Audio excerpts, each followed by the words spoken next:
Pekný deň.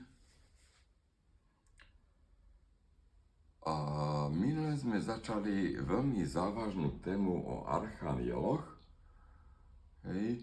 A súčasne si pripomeňme, že hoci sú archanielské bytosti neviditeľné, ale povedzme si len takúto vec, že napríklad archaniel Gabriel ako posol, ako nebeský posol, ktorý priniesol Panne Márii posolstvo, že sa stane Božou matkou Ježiša Krista, tak sa spája práve s mesiacom. Aj keď mesiac je zdanlivo len kameň, ale súčasne aj s ostatnými archanielmi, ako sme si o nich minule hovorili, tak sa spájajú ďalšie archanielské bytosti s Merkurom. Planétou Merkur sa spája Rafael, s Venušou archaniel Anael alebo Haniel, so Slnkom archaniel Michael. A samozrejme, že aj tu, po 42 rokoch, ten človek je sprevádzaný ďalšími archanielmi. Napríklad Mars sa spája v takom už premenenom móde s archanielom Urielom, Jupiter s archanielom Zacharielom a Saturn s archanielom Orifielom. Áno. Toto vidíme takisto aj v tejto schéme, alebo v tomto vyobrazení, kde jednotlivým tým čakrám ako takým tiež zodpovedajú práve tie archanielské bytosti. A tu je to opäť to isté, čo tu sme mali. To znamená, že len tých čakier je tu nás strašne veľa. Aj tých nádys, tu ich vidíme len vybraný počet tých nádys. Ale čo je dôležité pre nás ako pre kresťanov, že práve tieto nády sú tie určujúce, lebo to sú tie brány do vedľajších dimenzií, sme si hovorili. Áno, každá jedna z tých vedľajších dimenzií nepotrebuje nejakých strážcov. Nie je tam žiadna dopravná polícia, ktorá by vám povedala, sem nemôžeš, alebo tam nemôžeš. Z toho dôvodu, že ten človek ako dieťa Božie môže ísť, aj má ísť vlastne do všetkých týchto jednotlivých príbytkov, nebeských príbytkov, ale to je také zvláštne, že ten človek tam nemôže ísť jednoducho z toho dôvodu, lebo musí pracovať na svojich vibráciách, na svojom biopoli. Pokiaľ ten človek nepracuje na svojom biopoli, že nechá sa zmanipulovať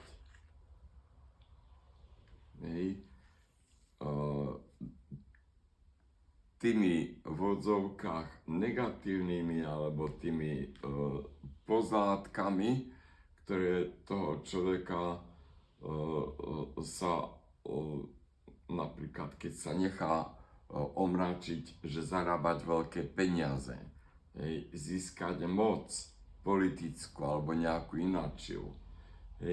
Zrazu už potrebuje na to tie ďalšie pomôcky. Strach, ohováranie, niekedy až krutosť, alebo nedôveru, či v seba, alebo v okolie. Potrebuje si osvojiť napríklad, keď je politik, tak výsmech z tých druhých ľudí a urážanie. hej, alebo klamstvo a krádeže a korupciu, hej, to jednoducho patrí ku tomu bežnému svetu, hej, kde ten človek zdanlivo nevidí, že čo vlastne robí.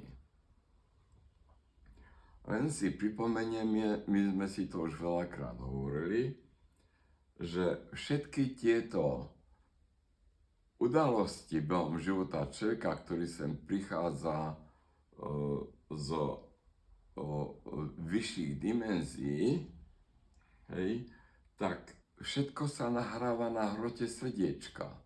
Áno, na hrote srdiečka máme zariadenie, ktoré nahráva všetky naše myšlienky, činy, všetky naše pocity a súčasne nejakým spôsobom toto je tá nahrávka, s ktorou ten človek prejde na druhú stranu.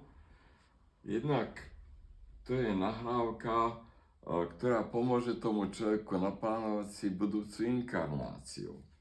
Áno, my sme si hovorili, možno, že pre názornosť si ukážeme, že yoga pracuje len s tými centrálnymi čakrami, opäť od Muladháry, od tej prvej čakry, kde sme si hovorili, že je ten solník so 7 chobotami.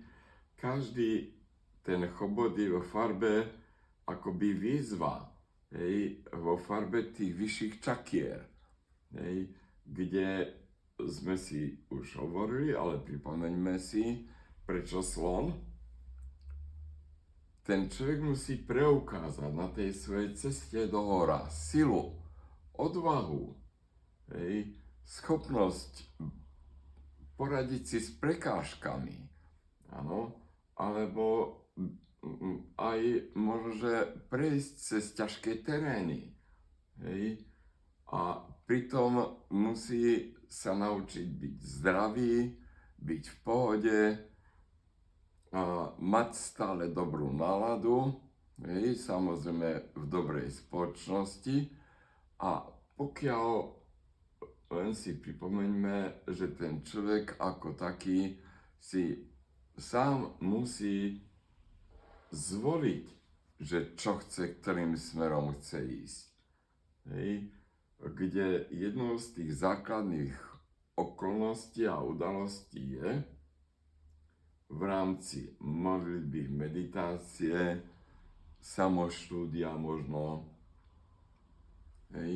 rozvíjať ďalšie tie svoje vlastnosti, ktoré sa nedajú robiť v ktorejkoľvek spoločnosti. Ten človek si musí vybrať, s kým sa chce stretávať. Preto sme si aj hovorili, že je veľmi dobré vytvárať určité skupiny a v rámci nejakej tej skupiny rovnako zmýšľajúcich tomu človeku sa ide ľahšie. Preto aj veľmi doporučujem stať sa členom akéhokoľvek združenia veriacich, či je to katolícke, rimokatolícke, grécko-katolícke, evangelické, anglikánske, akékoľvek, kde tá zbožnosť ako taká je prirodzená, lebo len si pripomeňme, že zbožnosť ako taká patrí ku základným atribútam biopola. Áno, ten človek ako taký, tu je tá 1 hrivna, 2 hrivny, vitálne telo, 3 hrivny, 4, 5, 6, 7. Tie 3 horné hrivny sú vlastne o spiritualite. Tá spiritualita začína tu v anáhate, to je v tejto čakre.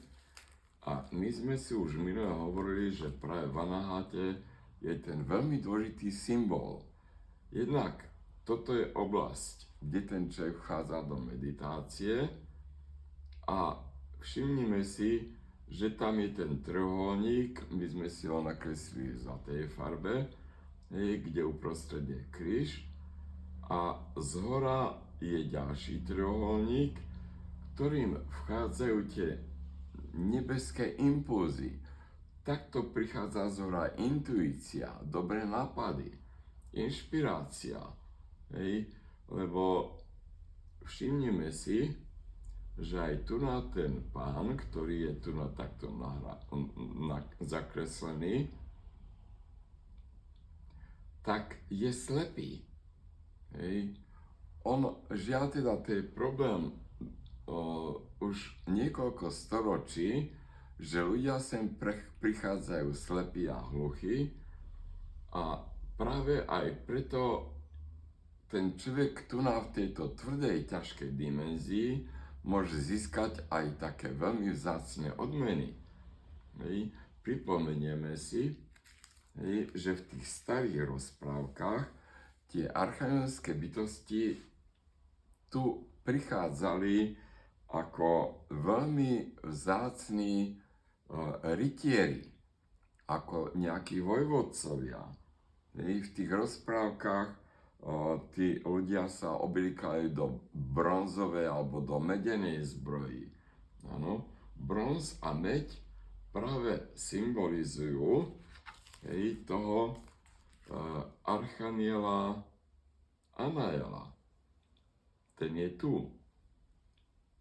Strieborná zbroj symboluje archaniela Gabriela.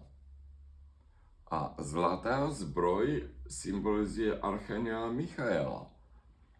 A v tých rozprávkach práve tu na títo rytieri, alebo ľudia, ktorí sú odetí do takýchto rúch alebo farieb, tak môžu zvíťaziť nad tými 3, 6 alebo 9 hlavovými drakmi. Tá symbolika, ja myslím, že asi môže byť každému zrozumiteľná, pretože čím človek vychádza vyššie, tak tým ten drak môže byť silnejší. Tu je prvá čakra, v druhej čakre už ten človek môže sa stretnúť so trojhlavým drakom, tu možno so 6-hlavým drakom a tu kde je sídlo archaniela Rafaela, tak už ten drak môže mať 9 hlav. Áno, a na to potrebuje mať aj veľkú zbroj, na to musí mať veľkú šikovnosť a preto je tak dobré vedieť, že tá duchovná veda, že nie je nejaký výmysel. A je to niečo, čo ten človek ako taký prichádza sem vyriešiť, lebo ináč zostane naozaj ako tá stratená ovečka a preto je ten nový zákon taký dobre čítať znovu a znovu, aby človek chápal jednotlivé tieto pokyny, aby si vedel poradiť. Pekný deň.